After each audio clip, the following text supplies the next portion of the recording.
Olá, sejam todos bem-vindos à aula de hoje. Hoje nós vamos falar sobre colocação pronominal.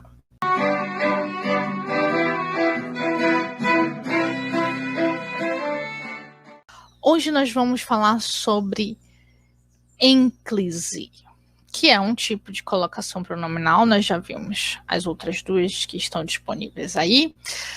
E a ênclise é quando, ou acontece quando, nós colocamos o pronome oblíquo após o verbo, né? Depois do verbo. Muito bem. Então, assim, em frases iniciadas por verbo, né? A gente utiliza a ênclise. Por quê? Segundo a tradição gramatical, né? E aí é uma regrinha da gramática tradicional.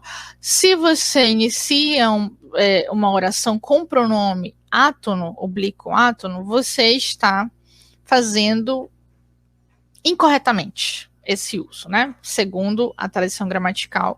Você não pode começar uma frase, uma sentença, uma oração, um período, um texto, né? Com próclise. Dizer, nos justificou a sua ausência à reunião. Não. Nesse caso, se você precisa começar a frase com um verbo e junto a esse verbo vem um pronome oblíquo, você precisa fazer ênclise. O pronome vem depois do verbo, tá bom? Se esse verbo estiver no imperativo afirmativo, tá? Você também precisa usar a ênclise. Ah, e se tiver no imperativo negativo, né? Não deixe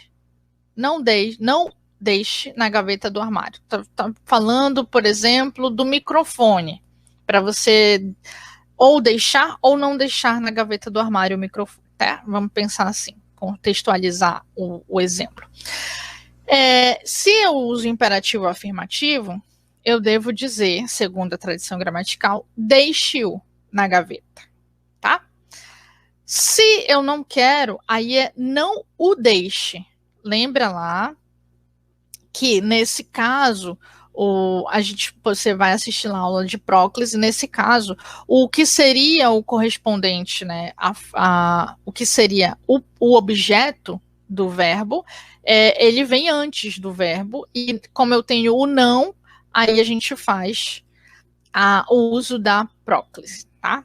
Que o não é uma palavra negativa e a gente usa o não com o não ou com palavras negativas, a gente usa a próclise. Nesse caso, deixe-o, como não tem o não, e a gente está começando, inclusive, com um verbo, né? Veja aí, a gente utiliza a ênclise, tá bom?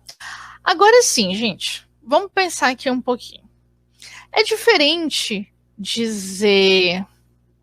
Tem uma diferença, né? Normalmente a gente utiliza o deixe ele na gaveta do armário.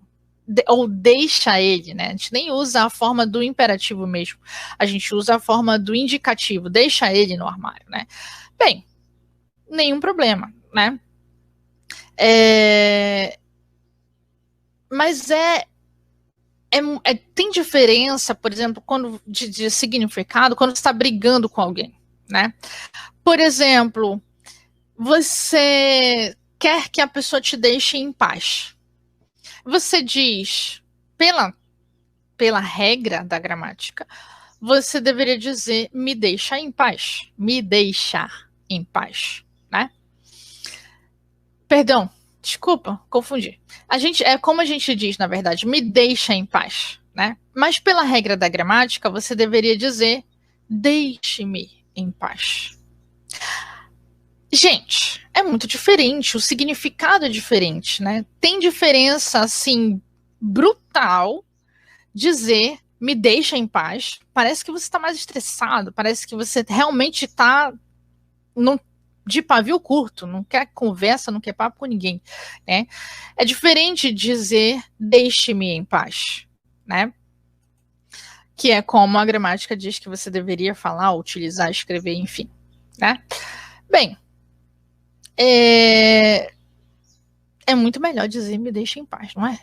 Dá assim uma dramaticidade maior, né? Uma coisa assim mais tchan, né? Muito melhor. Muito bem.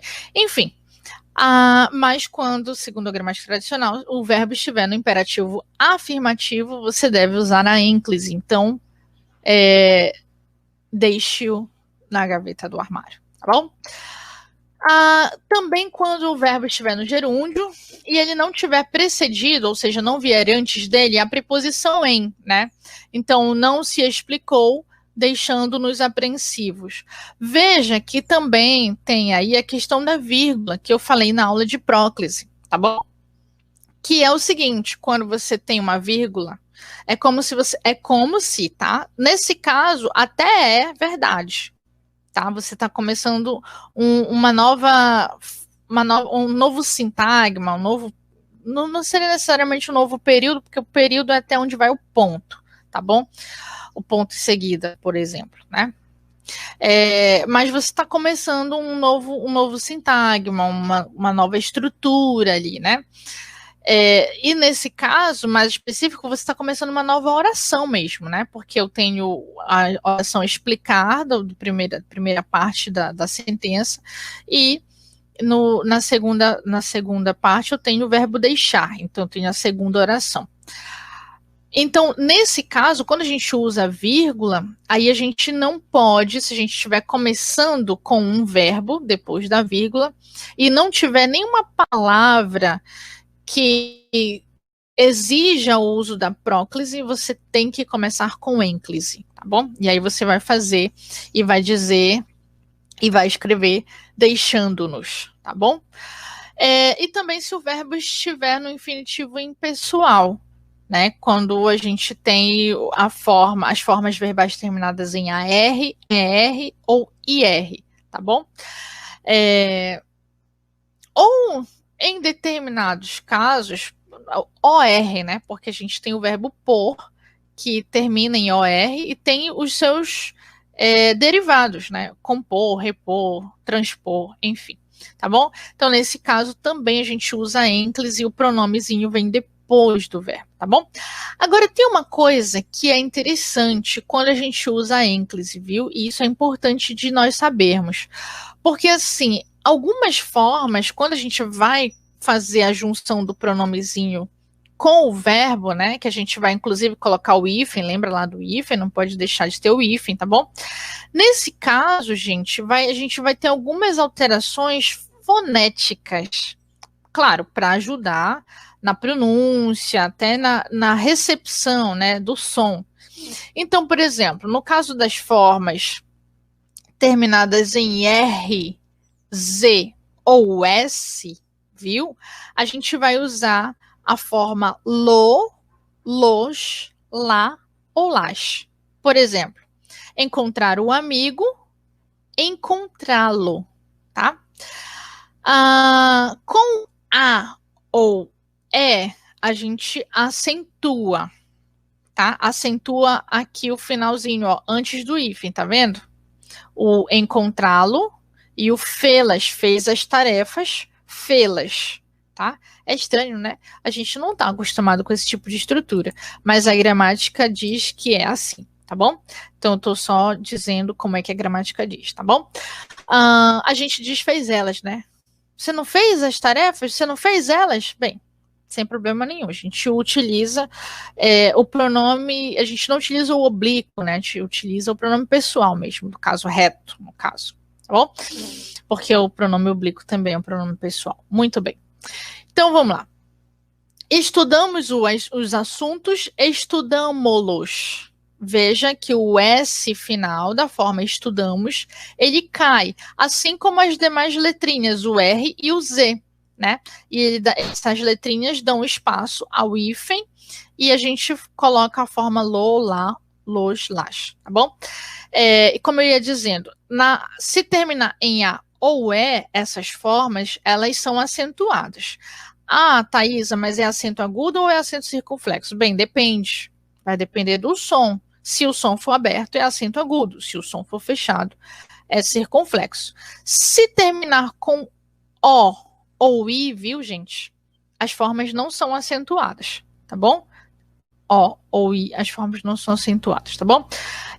Muito bem. No caso aqui do an, né? E on, Encontraram o livro, encontraram-no. A gente vai substituir pelas formas no, nos, na ou nas, tá? Então, propõe as referências, propõe-nas, tá? Veja que interessante, né? Que muda aí. Já não é lo nem lá, já vai ser no ou na, tá? Aí é quando isso acontece quando, Thaís? Essa substituição por no e os seus suas variações, né? Vai acontecer quando a gente vai tiver verbos associados às terminações de som nasal, on, em, tá? Muito bem, depois da forma eis e das formas nos e vos, usamos lo, los, lá ou las, tá? Também com terminações suprimidas, por exemplo, ei-lo aqui, meu amigo, né? Este presente, quem no-lo deu? Bem, é de formal demais essa regrinha, né? A gente quase não usa, inclusive. É muito comum a gente ver em textos antigos, em textos muito formais, né? Mas a gente quase não vê mais isso. Mas essa regrinha existe, tá? E fica estranho, né? Mas tem gente que acha bonito, né? Mas, enfim.